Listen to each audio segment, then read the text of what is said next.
what's up everyone, how's it going? Rob here, MotoLabDirtBikes.com. A couple quick things on our new collars here. These collars fit 2017 to 2024 PDS bikes. So what's that mean? That's your XCWs, all your EXCFs.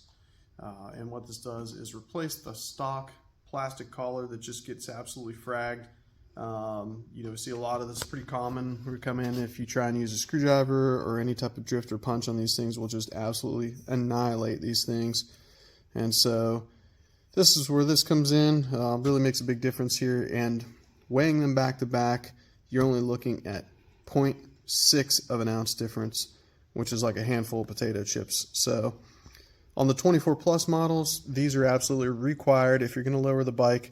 We recommend it for 8mm or 1 inch, or if you're going 2 inches, these are going to be 100% required. You're not going to be able to install or remove the spring due to the overall height.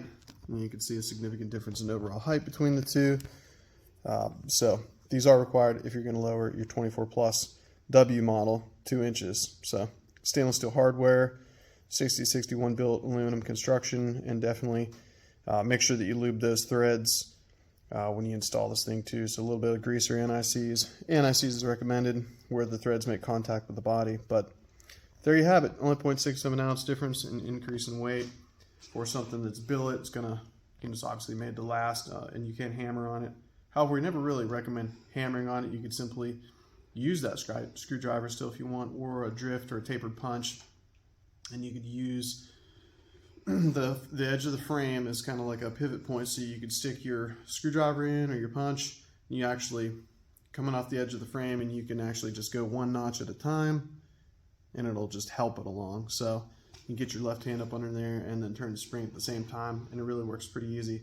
And just like anything in life, a little bit of lube goes a long way. So go ahead and lubricate those threads with your lubricant of choice, WD-40 and the like, to get things moving freely. Obviously just make sure it's clean too.